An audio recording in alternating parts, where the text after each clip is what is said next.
Ganito yung issue ng washing machine. Kapag hindi naka-drain ay lumalabas yung tubig. Kapag naman tinaas yung hose ay papasok sa dryer. So kapag ganito mga ka-repairman ay huwag nyo nang patagalin, no? Kapag kasi nakataas yung hose, makakatubig yung dryer. So masisira po yung dryer, no? So yun, no? Hindi siya naka-drain mga ka-repairman. Ito yung drain niya, no? Ito yung problema, ang tinatawag na universal rubber drain. So meron tayong dala, no? Alam na natin kung ano yung problema. Ito. Check natin. Ayan, no? Ang bilis makaubos ng tubig. Sayang ang sabon at sayang ang tubig. Ayan, lakas, oh. So, ibig sabihin, yun na nga. Okay, kalasin natin. Full demo tutorial po ito, no? Unang step na gagawin, alasin natin to, yung alambre niya, no? Pero usually, asero to. Alasin natin. Kapag nasira to, pwede kang maghanap ng alambre, no?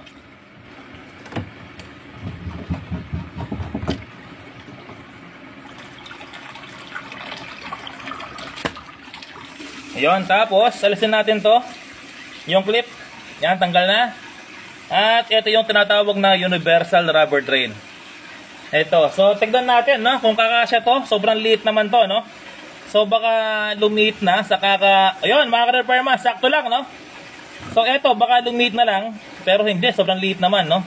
Pero subukan natin. Ito kasi dala natin ay universal rubber drain ang tawag, no. Okay, sa pagpalit ganito lang. Gamit kang plier, no? Yan, or plies. Tapos, angat dito. Yan. Kagatin lang. Tapos, ikot-ikutin. Kahit babae po kayo, alam ito, no? Ayan, tanggal na. Tapos, ito yung ipapalit natin, yung bago. Itiin natin sa palad. Palad lang. Yon, no?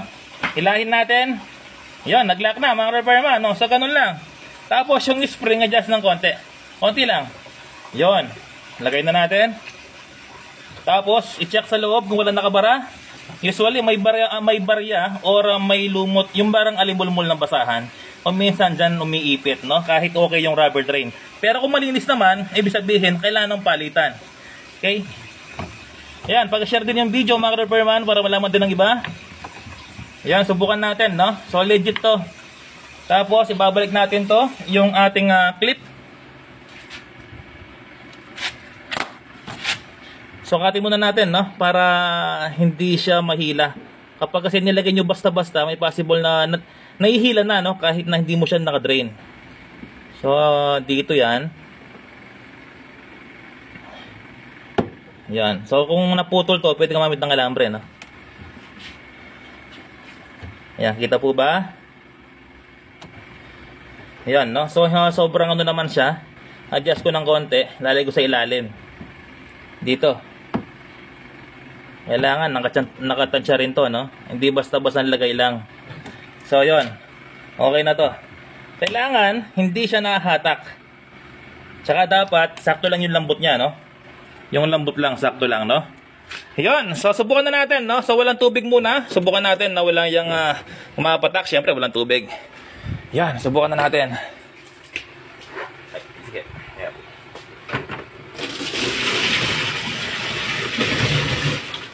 Ayan, may tubig na, no?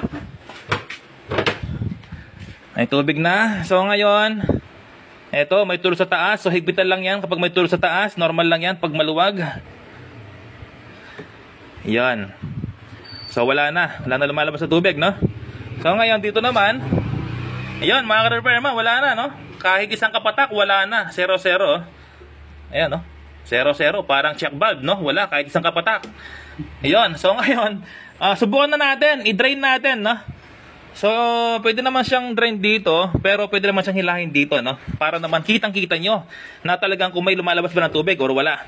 Okay? So, eto, drain na natin. Hilahin ko. Ayan, dyan pa lang lalabas. Bitawan ko. Ayan, nakabitaw na, no? Okay. Observe natin.